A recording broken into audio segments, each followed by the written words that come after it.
Hello friends, ഇന്നത്തെ എപ്പിസോഡിൽ പ്രിയങ്ക വീട്ടിലേക്ക് മടങ്ങിയെത്തിയ മുത്തശ്ശി ആകെ ടെൻഷൻ അടിച്ചിരിക്കുന്നത് കണ്ട് കൂട്ടുകാരിമാർ രണ്ടുപേരും അവിടേക്ക് എത്തി പറഞ്ഞു. മുത്തശ്ശി പ്രിയങ്കയെ വരുൺ അവിടെ ചെന്നതിന് ശേഷം പ്രിയങ്കയുടെ മുഖം കണ്ടു കഴിഞ്ഞാലാണ് പ്രശ്നമാകുന്നത്.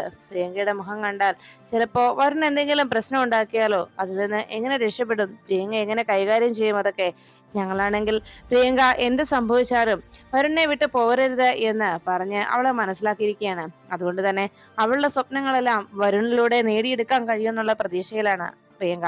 അതിനാൽ അവൾ ഒരു കാരണവശാലും എന്തൊക്കെ സംഭവിച്ചാലും വരുണിനെ വിട്ട് ഇവിടേക്ക് വരില്ല, അത് തീർച്ചയാണെന്ന് അവർ പറഞ്ഞു. അത് കേട്ടതും മുത്തശ്ശി പറഞ്ഞു, ഇനി എന്തായാലും വരുൺ തൽക്കാലം മോളുടെ മുഖം കാണാതിരുന്നാൽ മതി, അതാണ് നല്ലത്. എന്തായാലും അവളെ ഒന്ന് വിളിച്ചു ചോദിച്ചാലോ മുത്തശ്ശി എന്ന് ജാനി ചോദിച്ചതും, ഇപ്പോഴത്തെ അവസ്ഥയിൽ ഇനി വരുണാണോ ഫോൺ എടുക്കാന്നോ അതോ വരുണിന്റെ അടുത്താണോ അവളുള്ളത് എന്ന് പോലും നമുക്കറിയില്ലല്ലോ എന്ന് പറഞ്ഞു അവർ ആശങ്കപ്പെട്ടിരിക്കുമ്പോൾ ജാനിയുടെ ഫോണിലേക്ക് കോൾ വന്നു. ജാനി ഉടനെ ഫോൺ എടുത്ത് നോക്കിയിട്ട് പറഞ്ഞു, മുത്തശ്ശി ദാ പ്രിയങ്കയെ വിളിക്കുന്നത്. അപ്പോഴേക്കും സുകുമാരി വേഗം ഫോൺ പിടിച്ചു വാങ്ങിച്ചു. മോളെ മോളെ പ്രിയങ്ക, എന്താടി, അവിടെ എന്തെങ്കിലും കുഴപ്പമുണ്ടോ എന്ന് ചോദിച്ചപ്പോൾ ഉടനെ പ്രിയങ്ക പറഞ്ഞു, മുത്തശ്ശി ഇവിടെ വലിയൊരു പ്രശ്നമുണ്ട്. ഇവിടെ വന്നു കഴിഞ്ഞപ്പോൾ ഇവിടെ താലി പൂജ എന്ന് പറയുന്ന ഒരു ചടങ്ങുണ്ട്. പക്ഷേ ഞാൻ കഴുത്തിൽ നോക്കിയപ്പോൾ താലി അതിലില്ല, വെറും മഞ്ഞച്ചേട്ട് മാത്രമേ ഉള്ളൂ. താലി പൂജയ്ക്ക് താലി എടുത്ത് അവർക്ക് നൽകണം. ആ സമയത്ത് ഇനിയിപ്പോ താലി ഇല്ലാത്ത ഈ സ്ഥിതിയിൽ ഞാൻ ഇനി എന്ത് ചെയ്യും, എനിക്കറിയില്ല മുത്തശ്ശി എന്ന് പറഞ്ഞപ്പോഴേക്കും ഉടനെ സുകുമാരി ചോദിച്ചു, താലി ഇല്ലെന്നോ, അതെങ്ങനെ, നീയല്ലേ കഴുത്തിലിട്ടത് എന്ന് ചോദിച്ചപ്പോഴേക്കും മുത്തശ്ശി ഇത് വെറും മഞ്ഞച്ചരട് മാത്രമേ ഉള്ളൂ, ഇതിൽ താലിയില്ല, ഞാൻ ഇപ്പോഴാണ് അത് ശ്രദ്ധിച്ചത് എന്ന് പറഞ്ഞതും, ഇനിയിപ്പോ അവര് വന്ന് താലി ചോദിക്കുമ്പോഴേക്കും എല്ലാം പ്രശ്നമാവും, ഇനിയിപ്പോ ഞാൻ എന്താ ചെയ്യുക, താലി ഇല്ലെന്ന് അറിഞ്ഞു കഴിഞ്ഞാൽ അതോടെ തീർന്നില്ലേ എല്ലാം എന്ന് പറഞ്ഞപ്പോ മുത്തശ്ശി പറഞ്ഞു, നീ തൽക്കാലം സമാധാനപ്പെട്, ഞാനൊരു വഴി ഉണ്ടാക്കാം എന്ന് പറഞ്ഞ് മുത്തശ്ശി ഫോൺ വെച്ചതും കൂട്ടുകാരിമാർ ചോദിച്ചു, എന്താ മുത്തശ്ശി, എന്താ അവിടെ പ്രശ്നം, ഇതുവരെ കുഴപ്പങ്ങളൊന്നും ഇവിടെ സംഭവിച്ചിട്ടില്ല, എല്ലാ പ്രശ്നവും തീർന്നെന്ന് നമ്മൾ സമാധാനിച്ചപ്പോ വലിയൊരു പ്രശ്നം വേറെ വന്നിട്ടുണ്ട് എന്ന് പറഞ്ഞ് വേഗം സുകുമാരി മറ്റെന്തോ മനസ്സിൽ കരുതി ഉറപ്പിച്ചതുപോലെ അകത്തേക്ക് ദേഷ്യത്തോടെ പോയി. എന്താ കാര്യം എന്നറിയാതെ സുകുമാരി അകത്തേക്ക് പോകുന്നത് കണ്ട് ഞെട്ടലോടെ അവർ നിൽക്കുമ്പോൾ അകത്തേക്ക് കയറി വരുന്ന സുകുമാരി, നിൽക്കടി അവിടെ എന്ന് പറഞ്ഞ് രാധികയുടെ അരികിലേക്ക് ദേഷ്യത്തോടെ എത്തും.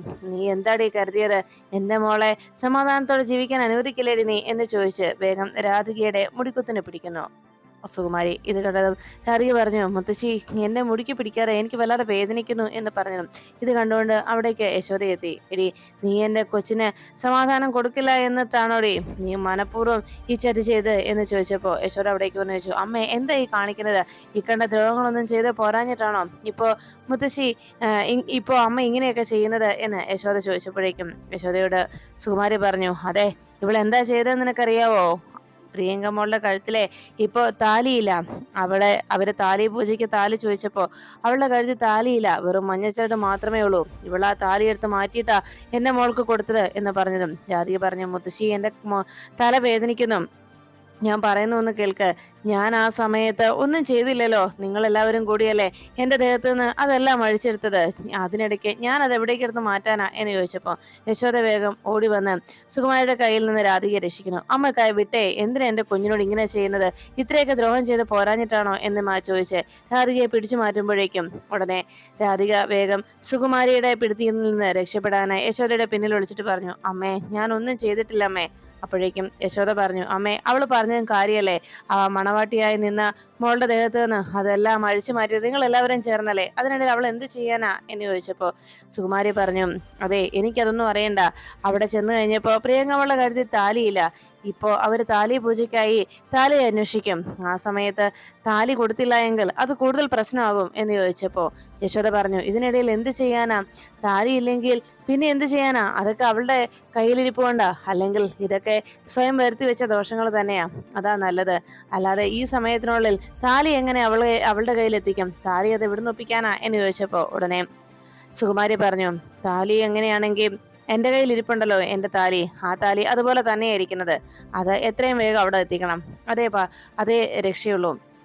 അത് കേട്ടതും യശോദ ചോദിച്ചു, അതെങ്ങനെ എവിടെ എത്തിക്കാനാ, നീ കൊണ്ടുപോയി കൊടുക്കുവോ ആ താലി എന്ന് രാധികയോട് സുകുമാരി ചോദിച്ചതും അപ്പോഴേക്കും യശോദ പറഞ്ഞു, അത് വേണ്ട, മോളുടെ കൈ കൊടുത്തു വിടണ്ട എന്ന് പറഞ്ഞപ്പോ, എനിക്ക് വേണ്ട, കൊടുത്തു വിടണ്ട, അവള് താലി കൊണ്ടുപോകണ്ട, അവര് താലി അന്വേഷിച്ച് ചെല്ലുമ്പോഴേക്കും പ്രിയങ്കയുടെ താലി ഇല്ലെന്ന് അറിയുമ്പോ അവൾ ഇവിടേക്ക് വന്ന് നിന്നോട്ടെ, അതാകുമ്പോ നിനക്ക് സന്തോഷമാവുമല്ലോ. നാട്ടുകാരുടെയും വീട്ടുകാരുടെയും മുന്നിൽ നാണം കെട്ടാൽ പിന്നെ നാരായണൻ എന്താ ചെയ്യാന്ന് നിന്നോട് ഞാൻ പ്രത്യേകിച്ച് പറയണ്ടല്ലോ, നിനക്കറിയാവുന്നതല്ലേ. അതുകൊണ്ട് നീ തന്നെ തീരുമാനിക്ക് എന്താ വേണ്ടതെന്ന് എന്ന് ചോദിച്ചു. ഉടനെ യശോദ ആകെ ഞെട്ടലോടെ നിന്നു. അപ്പോഴേക്കും സുകുമാരി പറഞ്ഞു, അതെ, ഇവിടെ വരനും വധുവിനും വേണ്ടി ചില പൂജ നടത്തിയെന്നും അതിന്റെ പ്രസാദവുമായി വന്നതാണ് എന്ന് പറഞ്ഞ് നീ അവിടെ ചെന്നാ മതി. എന്നിട്ട് ആരും കാണാതെ ആ താലി പ്രിയങ്കയെ ഏൽപ്പിക്കുക, എന്നിട്ട് വേഗം ഇങ്ങ് പോരണം, അത്രേ ഉള്ളൂ എന്ന് പറഞ്ഞതും യശോദ പറഞ്ഞു, അങ്ങനെയെങ്കിൽ രാധിക പോലെ തനിച്ചയക്കണ്ട, ഞാനും പൊയ്ക്കോളാം കൂടെ എന്ന് പറഞ്ഞപ്പോ ഉടനെ സുകുമാരി പറഞ്ഞു, അതെങ്ങനെ ശരിയാകും? നീ പെണ്ണിന്റെ അമ്മയാണ്, അങ്ങനെ വെറുതെ അങ്ങ് ചെന്ന് കയറുന്നത് ശരിയല്ല. ആചാര മര്യാദകൾക്ക് അനുകൂലമായിട്ടുള്ള കാര്യമല്ല. അതുകൊണ്ട് നീ തന്നെ പോണം. രാധികെ, നീ പോവോ എന്ന് ചോദിച്ചപ്പോ ഉടനെ രാധിക പറഞ്ഞു, അമ്മേ, ഞാൻ പോയിക്കോളാം. അവസാനം ദേവനാരായണനെ കുറിച്ച് ഓർത്ത് രാധിക അതിന് സമ്മതം മൂളുമ്പോ ഉടനെ സുകുമാരി പറഞ്ഞു, ഒരു കാര്യം നീ ഓർത്തോണം, ഒരു കാരണവശാലും വരുണ്ട മുന്നിൽ ചെന്ന് പെട്ടുപോകരുത്. നീ പോയിട്ട് വേഗം കാര്യങ്ങൾ നടത്തി വേഗം ഇവിടെ എത്തിയിരിക്കണം. ഇനി നീ ചെല്ലുന്നത് ഇവിടെ ഈ സംഭവങ്ങൾ നടക്കുന്നതിന് മുമ്പായിരിക്കണം. താലി അവളുടെ കയ്യിൽ എത്തുകയും വേണം. താലിയില്ല എന്നുള്ള പേരിൽ അവിടെ എന്തെങ്കിലും പ്രശ്നം ഉണ്ടായാൽ ഇനി നടക്കാൻ പോകുന്ന എല്ലാ പ്രശ്നങ്ങൾക്കും നീ തന്നെയായിരിക്കും ഉത്തരവാദി എന്ന് പറഞ്ഞ് സുകുമാരി അവിടെ നിന്ന് പോകുന്നു. ഇത് കേട്ടതും രാധിക ആകെ വിഷമത്തോടെ യശോദയെ നോക്കി. അപ്പോഴേക്കും യശോദ പറഞ്ഞു, എനിക്ക് ആരെയും തള്ളാനും കൊള്ളാനും വയ്യല്ലോ മോളെ, എനിക്ക് ആരെയും തള്ളിക്കളയാൻ കഴിയില്ലല്ലോ എന്ന് പറഞ്ഞു യശോദ ആകെ സങ്കടപ്പെട്ട് നിൽക്കുമ്പോൾ രാധിക പറഞ്ഞു, സാരമില്ലമ്മേ, ഞാൻ പോയിക്കോളാം. എന്നെ ഇങ്ങനെയും കൂടി ഭഗവാൻ പരീക്ഷിക്കുകയാണെന്ന് കരുതിയാൽ മതിയല്ലോ. എൻ്റെ മേലുള്ള ഭഗവാന്റെ പരീക്ഷണം തീർന്നിട്ടില്ല എന്ന് പറഞ്ഞ് രാധിക അതിനെ തീരുമാനിച്ചു. പിന്നീട് കാണുന്നത് രാധിക ഓട്ടോറിക്ഷയിൽ കണിമംഗലത്തേക്ക് പുറപ്പെടുന്നു. രാധികയുടെ മനസ്സിൽ ആ നിമിഷങ്ങളെല്ലാം വരുണിനെ കുറിച്ചുള്ള ആശങ്കയായിരുന്നു. ദൈവമേ, ഞാൻ അവിടെ എത്തുമ്പോൾ വരുൺ എന്നെ കാണരുതേ, ഒരു കാരണവശാലും വരുണിന്റെ കണ്ണിൽ പെടരുതേ, എത്രയും പെട്ടെന്ന് അത് കൊടുത്തിട്ട് എനിക്ക് തിരിച്ചു പോരാൻ കഴിയണേ, പ്രശ്നങ്ങളൊന്നും അവിടെ ഉണ്ടാകരുതേ. ഇതിനോടകം അവിടെ എന്തൊക്കെ സംഭവിച്ചിട്ടുണ്ടാകും? താലി അവരന്വേഷിച്ചു വന്നാൽ അവസാനം പ്രിയങ്കയുടെ കഴുത്തിൽ താലിയില്ലെന്ന് അറിഞ്ഞ് എന്തെങ്കിലുമൊക്കെ കുഴപ്പമുണ്ടായി കാണുമോ? എങ്ങനെ ഞാൻ അവിടെ ചെന്ന് കയറുക എന്നെല്ലാം ആലോചിച്ച് ടെൻഷൻ അടിച്ച് അങ്ങനെ രാധിക ഓട്ടോയിൽ പോയിക്കൊണ്ടിരുന്നു. അപ്പോഴാണ് പൂജാമുറിയിലെത്തിയ പത്മിനി താലി പൂജയ്ക്ക് വേണ്ടിയുള്ള തയ്യാറെടുപ്പുകൾ നടത്തുമ്പോൾ ഓടി വന്ന് ജയഭാരതി അതിന് വേണ്ട മറ്റു കാര്യങ്ങളൊക്കെ ചോദിച്ചു. എല്ലാം റെഡിയായി കഴിഞ്ഞോ മോളെ എന്ന് ചോദിച്ചതും എല്ലാം ശരിയാക്കിയാമേ എന്ന് പത്മിനി മറുപടി നൽകി. എന്നാ വാ, നമുക്ക് മോളെ വിളിച്ചുകൊണ്ട് വരാം, താലി വാങ്ങിച്ചു കൊണ്ടുവന്ന് പൂജ നടത്താം എന്ന് പറഞ്ഞു. ഈ സമയത്ത് പ്രിയങ്ക ആകെ ടെൻഷനോടെ തന്റെ കഴുത്തിൽ കിടക്കുന്ന ആ മഞ്ഞ ചരലിലേക്ക് തന്നെ നോക്കി ആകെ വിഷമിച്ചങ്ങനെ നിൽക്കുമ്പോൾ മുത്തശ്ശിയും പത്മിനിയും കൂടി അരികിലേക്ക് എത്തിയിട്ട് പറഞ്ഞു, മോളെ, പൂജാമുറി എല്ലാം ഒരുക്കി കഴിഞ്ഞു മോളെ, ഇനി താലി പൂജാമുറിയിൽ കൊണ്ടുപോയി വെച്ച് പൂജ നടത്താം. അപ്പോഴേക്കും പ്രിയങ്ക ആകെ ടെൻഷൻ അടിച്ചിരിക്കുന്ന കണ്ടപ്പോ പത്മിനി പറഞ്ഞു, മോളെന്തിനാ ഇങ്ങനെ പേടിച്ചു നിൽക്കുന്നത്? ഞാൻ അപ്പോഴേ പറഞ്ഞതല്ലേ ഇത് മോളുടെ വീടാണെന്ന്. ഇതിനെ ഓർത്തുകൊണ്ട് ഒന്നും ഈ വീട്ടിൽ മറ്റൊന്നും ആലോചിച്ച് ടെൻഷൻ ആവേണ്ട എന്ന് പറഞ്ഞ് പ്രിയങ്ക വിളിച്ചുകൊണ്ട് പോകാൻ തുടങ്ങുമ്പോഴേക്കും അകത്തേക്ക് പരമേശ്വരനും സൂര്യയും എത്തി. എല്ലാവരും എന്തിയേ, കൽപ്പനയും ഒന്നും കാണുന്നില്ലല്ലോ എന്ന് പരമേശ്വരൻ വന്ന് ചോദിച്ചപ്പോഴേക്കും അവിടേക്ക് ചന്ദ്രശേഖറും ഉർവശിയും പത്മിനിയും കൽപ്പനയും കൂടി എത്തി. എല്ലാവരും പരസ്പരം നോക്കി പുഞ്ചിരിച്ചുകൊണ്ടിരിക്കുമ്പോൾ കൽപ്പന ചോദിച്ചു, അല്ലമ്മേ, താലി പൂജയ്ക്ക് മുമ്പായിട്ട് മണവാട്ടിക്ക് സമ്മാനങ്ങൾ കൊടുക്കുന്ന ചടങ്ങില്ലേ? അല്ല, ഞാനിവിടെ വിവാഹം കഴിച്ചു വന്നപ്പോൾ അതായിരുന്നു താലി പൂജയ്ക്ക് മുമ്പ് നടത്തിയത്, അതുകൊണ്ട് ചോദിച്ചതാ എന്ന് പറഞ്ഞപ്പോൾ ഉടനെ പത്മിനി പറഞ്ഞു, ആദ്യം താലി പൂജ കഴിഞ്ഞിട്ട് സമ്മാനം കൊടുക്കാമെന്നായിരുന്നു കരുതിയത്. എന്തായാലും മോള് ചോദിച്ച സ്ഥിതിക്ക് എന്നാ ഇനിയിപ്പോ സമ്മാനങ്ങൾ കൊടുത്തിട്ട് താലി പൂജ നടത്താം, എന്താ അമ്മ എന്ന് ജയഭാരതി മുത്തശ്ശിയോട് ചോദിച്ചിട്ടും ശരി, അങ്ങനെ തന്നെ ആയിക്കോട്ടെ എന്ന് ജയഭാരതി സമ്മതിച്ചു. ഇതിപ്പം കൽപ്പന ചോദിച്ച സ്ഥിതിക്ക് കൽപ്പന തന്നെ അനുജത്തിക്ക് സമ്മാനം കൊടുത്തോളൂ എന്ന് പറഞ്ഞപ്പോൾ ഉടനെ കൽപ്പന പറഞ്ഞു, ഈ കണിമംഗലത്തേക്ക് എൻ്റെ അനിയത്തി വലതുകാൽ വെച്ച് കയറുന്ന ദിവസം അനിയത്തിക്ക് ഒരു ഡയമണ്ട് നെക്ലേസ് തന്നെ കൊടുക്കണം എന്നായിരുന്നു എൻ്റെ തീരുമാനം എന്ന് പറഞ്ഞു. അത് ഞാൻ കരുതി വെച്ചതുമാണ് എന്ന് പറഞ്ഞപ്പോൾ എല്ലാവരും വളരെ ഞെട്ടലോടെ നോക്കി. അങ്ങനെ ഒരു കാര്യം കൽപ്പന ചെയ്യുമോ എന്ന ആശ്ചര്യം എല്ലാവരും മുഖത്തുണ്ടായി. അപ്പോഴേക്കും ഉടനെ കൽപ്പന പറഞ്ഞു, അല്ല, ഇവിടെ ഇപ്പം ഡയമണ്ട് നെക്ലസിനേക്കാളും വലിയ വില കൂടിയ മറ്റൊരു സമ്മാനമാണ് കൊടുക്കുന്നത് നല്ലതെന്ന് എനിക്ക് തോന്നി. സാഹചര്യം ഇപ്പം അങ്ങനെയാണല്ലോ എന്ന് പറഞ്ഞപ്പോൾ എല്ലാവരും ആകെ ഞെട്ടലോടെ സംശയിച്ചു. ചന്ദ്രശേഖർ ചോദിച്ചു, അല്ല, ഡയമണ്ട് നെക്ലേസിനേക്കാളും വിലമതിക്കുന്ന വേറൊരു സമ്മാനവും, അതൊരു സമ്മാനമാ എന്ന് ചന്ദ്രശേഖർ സംശയത്തോടെ ചോദിക്കുമ്പോൾ ഉടനെ സൂര്യയും പരമേശ്വരനും ഒക്കെ ആകെ അതിശയപ്പെട്ടെന്നു. ഉർവശി പറഞ്ഞു, എന്തായാലും കണിമംഗലത്തെ ഇളയ മരുമകളാണല്ലോ, അപ്പൊ പിന്നെ എന്തെങ്കിലും സമ്മാനം എന്താണെങ്കിലും ഉർവശി കൽപ്പന കൊടുക്കുന്ന സമ്മാനം അത്ര നിസ്സാരമായിരിക്കില്ലല്ലോ എന്ന് പറഞ്ഞപ്പോ ഉടനെ സൂര്യ പറഞ്ഞു, ശരിയാ, എന്തെങ്കിലും അർത്ഥം വെച്ചൊക്കെ ഓരോ വാക്കുകളിലും ഓരോ അർത്ഥങ്ങൾ മനസ്സിൽ ഉറപ്പിച്ചുകൊണ്ടാണല്ലോ കൽപ്പന ഓരോന്നും പറയാറുള്ളത്. അതുകൊണ്ട് കൽപ്പന തന്നെ ആ ചടങ്ങ് നടത്തിക്കോളൂ, കൽപ്പന തന്നെ സമ്മാനം കൊടുക്കുക എന്ന് പറഞ്ഞപ്പോൾ അവിടെ നിന്ന് പ്രിയങ്കയുടെ അരികിലേക്ക് കൽപ്പന എത്തി സമ്മാനം പ്രിയങ്കയ്ക്ക് നൽകുന്നു. പ്രിയങ്ക അത് വാങ്ങിച്ച് ആ ബോക്സ് വാങ്ങിച്ച് സന്തോഷത്തോടെ അങ്ങനെ നിൽക്കുമ്പോൾ എല്ലാവരും അതിശയത്തോടെ എന്താണ് ആ സമ്മാനം എന്നറിയാനായി പ്രിയങ്കയെ നോക്കി. പ്രിയങ്കയുടെ അപ്പോഴേക്കും ജയഭാരതി മുത്തശ്ശി പറഞ്ഞു, മോള് അതൊന്ന് തുറന്നു നോക്കിക്കേ, എന്താ അതിലുള്ള സമ്മാനം എന്നറിയാവല്ലോ എന്ന് പറഞ്ഞതും വേഗം പ്രിയങ്ക അത് തുറന്നു നോക്കുമ്പോൾ അതിൽ കണ്ട മാല കണ്ട് പ്രിയങ്ക ഞെട്ടി. എല്ലാവരും ആകെ അതിശയപ്പെടങ്ങ് നിൽക്കുമ്പോൾ പ്രിയങ്കയ്ക്ക് അതിൽ നിന്ന് ഒരു രുദ്രാക്ഷമാല കയ്യിലേക്ക് ഇട്ടിരുന്നു. അതെടുത്ത് പ്രിയങ്ക നോക്കുന്ന നേരത്ത് എല്ലാവരും ആകെ ഞെട്ടിലോടെ നിന്നു. ഉർവശിയും ചന്ദ്രശേഖറും അത് കണ്ട് ചിരിച്ചുണങ്ങാൻ നിൽക്കുമ്പോൾ സൂര്യയും പരമേശ്വരനും പത്മിനിയും മുത്തശ്ശിയും ഒക്കെ ഞെട്ടിത്തെറിച്ചു നോക്കി. അപ്പോഴേക്കും കൽപ്പനയുടെ ആ പ്രവൃത്തി കണ്ട് ഉടനെ ജയഭാരതി മുത്തശ്ശി ചോദിച്ചു, എന്താ എന്താ കൽപ്പന നീ ചെയ്ത്? ഉടനെ പരമേശ്വരൻ ചോദിച്ചു, ഇതിപ്പോ പരിഹാസമാണോ അതോ വിവാഹ ആശംസയാണോ നീ ഇപ്പൊ നടത്തിയിരിക്കുന്നത് എന്ന് ചോദിച്ചിട്ടും കൽപ്പന പറഞ്ഞു, അച്ഛൻ തെറ്റിദ്ധരിക്കൊന്നും വേണ്ട, ഞാൻ ഈ മാല കൊടുത്തത് അത് വേറൊന്നും കൊണ്ടല്ല, ഡയമണ്ട് നെക്ലസിനേക്കാളും എന്തുകൊണ്ടും അനുയോജ്യം ഇത് തന്നെയാണെന്നാണ് എൻ്റെ ഒരു വിശ്വാസം. കാരണം ഈ കണിമംഗലം തറവാട്ടിലേക്ക് വലതുകാൽ വെച്ച് കയറുന്ന പെൺകുട്ടികൾക്ക് ഇത് എന്തുകൊണ്ടും ഒരു വിലമതിക്കാത്ത വസ്തു തന്നെയാണ്. പിന്നീട് എപ്പോഴെങ്കിലും ജീവിതത്തിൽ അത് ഉപകരിക്കുമല്ലോ, അതാണല്ലോ അനുഭവം. എൻ്റെ അനുഭവം അങ്ങനെയാണ്. അതുകൊണ്ട് തന്നെ ഞാൻ മുൻകൂട്ടി ഇത് പ്രിയങ്കയ്ക്ക് കൊടുത്തു എന്ന് മാത്രമേ ഉള്ളൂ എന്ന് പറഞ്ഞപ്പോൾ സൂര്യ ആകെ വിഷമത്തോടെ നിന്നു. പരമേശ്വരനും മുത്തശ്ശിക്കും പത്മിനിക്കും ഒന്നും വാക്കുകളില്ലാതെ ആകെ വിഷമിച്ചങ്ങനെ നിൽക്കുമ്പോൾ ഉടനെ പ്രിയങ്ക പറഞ്ഞു, താങ്ക് യു ഏട്ടത്തി. എന്തായാലും ഏട്ടത്തി എനിക്കൊരു സമ്മാനം തന്നില്ലേ, ഇന്ന് ഈ വിവാഹ ദിവസം ഏട്ടത്തി എനിക്ക് തന്ന സമ്മാനം ഒരിക്കലും ഞാൻ മറക്കില്ല, അതെന്നും എൻ്റെ ഓർമ്മയിലുണ്ടാവും. അപ്പോൾ എനിക്ക് സമ്മാനം തന്ന സ്ഥിതിക്ക് ഞാൻ ഏട്ടത്തിക്കും ഒരു സമ്മാനം തിരികെ തരണ്ടേ എന്ന് ചോദിച്ചു. അത് കേട്ടതും ഉടനെ കൽപ്പന ചോദിച്ചു, അത് ശരി, ഇതിനേക്കാളും വിലമതിക്കാത്തൊരു സമ്മാനം ആകണമെന്നേ ഉള്ളൂ എന്ന് പറഞ്ഞതും അതെ, ഇതിനേക്കാളും വിലമതിക്കാത്ത തന്നെ സമ്മാനം തന്നെയാണ്, ഇതിനേക്കാളും വിലമതിക്കുന്ന സമ്മാനം തന്നെയാണ് ഞാൻ ഏട്ടത്തിക്ക് തരാനായിട്ട് ഉദ്ദേശിച്ചിരിക്കുന്നത് എന്ന് പറഞ്ഞ് പ്രിയങ്ക വേഗം ആ ഭിത്തിയിൽ തൂക്കിയിട്ടിരിക്കുന്ന ആ കലണ്ടറിന് അരികിലേക്ക് ചെന്നു. അവിടെ നൂല് കോർത്ത് ഇട്ടിരിക്കുന്ന ഒരു സൂചി ആ കലണ്ടറിൽ കുത്തി വെച്ചിരിക്കുന്ന കണ്ടതോടെ അത് പതുക്കെ ഊരിയെടുത്ത് പ്രിയങ്ക അതുമായി നേരെ കൽപ്പനയ്ക്ക് അരികിലേക്ക് എത്തി. അതിനുശേഷം കൽപ്പനയ്ക്ക് നേരെ ആ സൂചി നീട്ടിട്ട് പറഞ്ഞു, ഇതാണ് ഞാൻ ഏട്ടത്തിക്ക് തരാൻ പോകുന്ന സമ്മാനം.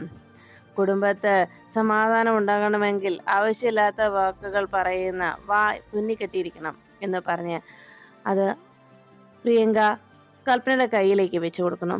ഇത് കേട്ട ഉടനെ എല്ലാവരും ആകെ സന്തോഷം നിൽക്കുമ്പോൾ സൂര്യ പ്രിയങ്ക നൽകിയ മറുപടി കേട്ട് കൈയടിച്ചു. അങ്ങനെ കൽപ്പനയ്ക്ക് തക്കതായ മറുപടി കൊടുത്ത പ്രിയങ്കയുടെ വാക്കുകൾ കേട്ട് കൈയടിച്ചുകൊണ്ട് സൂര്യ അങ്ങനെ നിന്നു. സൂര്യയുടെ കയ്യടി കണ്ട് രൂക്ഷമായിട്ട് കൽപ്പന നോക്കി. അപ്പോഴേക്കും കയ്യടി പതുക്കെ അവസാനിപ്പിച്ച സൂര്യ ഈ സമയത്ത് അരികിൽ നിന്ന് പ്രിയങ്ക പറഞ്ഞു, അതെ, വായിൽ നിന്ന് വരുന്നതൊക്കെ നല്ല വാക്കാണ്. കുടുംബത്തെ സന്തോഷ സമാധാനം നിലനിർത്തുന്നതിന് വേണ്ടി നല്ല കാര്യങ്ങൾ നമ്മൾ പറയുകയും ചിന്തിക്കുകയും ചെയ്യുക. ഇനി അഥവാ നാവിൽ നിന്ന് വരുന്നത് നല്ല വാക്കുകളല്ല എന്നുണ്ടെങ്കിൽ അത് സ്വയം വിഴുങ്ങി വിടുക, അതാണ് വേണ്ടത്, അല്ലേ മുത്തശ്ശി എന്ന് പ്രിയങ്ക ജയഭാരതി മുത്തശ്ശിയോട് ചോദിച്ചത്. അതേ മോളെ, അങ്ങനെ തന്നെയാ വേണ്ടത് എന്ന് ജയഭാരതി മുത്തശ്ശി മറുപടി നൽകി. അത് കേട്ട ഉടനെ തന്നെ കൽപ്പന ആകെ നാണം കെട്ട് തൻ്റെ കയ്യിലിരുന്ന സൂചിയിലേക്ക് കലിയോടെ നോക്കിയിട്ട് കൽപ്പന അവിടെ നിന്ന് അത് വലിച്ചെറിഞ്ഞിട്ട് അവിടെ നിന്ന് പോകുന്നു. ഇത് കണ്ട ഉടനെ തന്നെ സൂര്യ പറഞ്ഞു, പ്രിയങ്ക താങ്ക്സ്, എന്തായാലും ഇങ്ങനെ ഒരു സംഭവം ഇവിടെ നടന്ന സ്ഥിതിക്ക് ഒത്തിരി നന്ദിയുണ്ട്. വേറൊന്നും കൊണ്ടല്ല മോളെ, ചിലപ്പോൾ നമുക്ക് വേണ്ടി മറ്റു പലർ ചിലപ്പോൾ സംസാരിക്കും, ചിലപ്പോൾ ദൈവം തന്നെ വന്ന് സംസാരിച്ചെന്നിരിക്കും.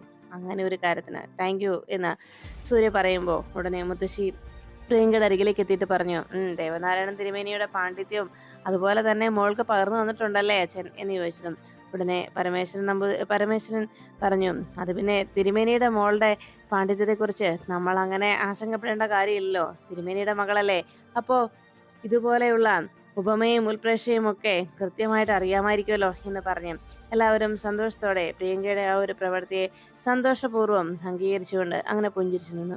അപ്പോഴാണ് രാധിക കണിമംഗലത്തേക്ക് വന്നെത്തിയത്. ഓട്ടോയിൽ വന്നിറങ്ങിയ രാധിക ആ വീട്ടിലേക്ക് മൊത്തത്തിൽ നോക്കി. ഞെട്ടലോടെ ആരെങ്കിലും തന്നെ കാണുന്നുണ്ടോ എന്ന് ആശ്ചര്യപ്പെട്ട് അങ്ങനെ നോക്കിയതിന് ശേഷം ഓട്ടോക്കാരന് പണവും കൊടുത്ത് അയാളെ പറഞ്ഞയച്ചു. ഈശ്വര, ആരുടെയും കണ്ണിൽ ചെന്ന് പെടലേ, വരുണിന്റെ കണ്ണിൽ ഒരു കാരണവശാലും എന്നെ കാട്ടി കൊടുക്കരുതേ കൃഷ്ണ എന്ന് പ്രാർത്ഥിച്ചുകൊണ്ട് ആരെങ്കിലും വാതിക്കലേക്ക് വരുന്നുണ്ടോ എന്നറിയാനായി ആ വീടിന്റെ സൈഡിൽ നിൽക്കുന്ന വലിയൊരു മരത്തിന് ചുവട്ടിലേക്ക് മാറി നിന്ന് രാധിക വാതിക്കലേക്ക് എത്തി നോക്കുന്നു. ഈ സമയത്ത് അകത്ത് നിന്ന് റൂമിൽ ഇരുന്ന വരുണിനെ വിളിച്ചുകൊണ്ട് ബിജുക്കുട്ടൻ പതിയെ കൈയും പിടിച്ച് താഴേക്ക് വരുണിനെ കൂട്ടിക്കൊണ്ടുവരുന്നു.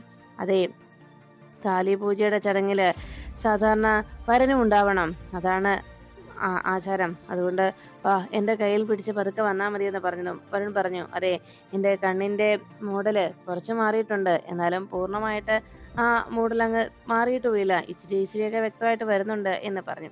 അങ്ങനെ ബിജുവിൻ്റെ കൈയും പിടിച്ച് വരുൺ അരികിലേക്ക് വരുമ്പോൾ ഭാരതി ചോദിച്ചു, ഇതെന്താടാ, നീ വിവാഹം കഴിഞ്ഞതിന് ശേഷം ബിജുവിൻ്റെ കൈ വിടുന്നേയില്ലല്ലോ. സാധാരണ വിവാഹത്തിന് ശേഷം പെണ്ണിന്റെ കൈയും പിടിച്ചാണ് ചെറുക്കന്മാർ നടക്കാറ്, ഇതിപ്പോ അങ്ങനെയല്ലല്ലോ, എന്തു പറ്റിയടാ എന്ന് ചോദിച്ചപ്പോഴേക്കും ഉടനെ ബിജു പറഞ്ഞു, അതെ, ഇന്നു മുതൽ എൻ്റെ കൈവിട്ട് പോവല്ലേ, അതുകൊണ്ട് ഞാൻ മുറുക്കെ പിടിക്കുന്നതാ എന്ന് ബിജു പറഞ്ഞപ്പോ അവിടെ ഇരുന്ന പ്രിയങ്കയെ നോക്കിയിട്ട് ഉടനെ അമ്മ പറഞ്ഞു, മോനെ വരുണേ, നമ്മുടെ കൂടെ വന്നവരൊക്കെ പറഞ്ഞെന്താണെന്നറിയാവോ, പ്രിയങ്ക മോളെ കണ്ട ഒരു സിനിമ നടിയെ പോലെ ഉണ്ടെന്ന്. അത് കേട്ടതും വരുൺ ചിരിച്ചുകൊണ്ട് അങ്ങനെ നിൽക്കുമ്പോൾ പ്രിയങ്ക വളരെ അഹങ്കാരത്തോടെ നിന്നു. അപ്പോഴേക്കും സൂര്യ പറഞ്ഞു, അത് പിന്നെ അങ്ങനെ വരാതിരിക്കുമോമേ, ആ സൗന്ദര്യം കണ്ടിട്ടല്ലേ നമ്മുടെ വരുൺ പ്രിയങ്കയെ ഇഷ്ടപ്പെട്ടത് എന്ന് പറഞ്ഞ് എല്ലാവരും ചിരിച്ചുകൊണ്ട് അങ്ങനെ നിന്നപ്പോൾ മുത്തശ്ശി പറഞ്ഞു, മോളെ, ഇവിടെ താലി പൂജയ്ക്ക് മുമ്പ് മറ്റൊരു കാര്യം കൂടി ചെയ്യാനുണ്ട്. പുറത്ത് നമ്മുടെ ഗുരുകാരണവന്മാരുടെ പ്രതിഷ്ഠ പുറത്ത് വെച്ചിട്ടുണ്ട്.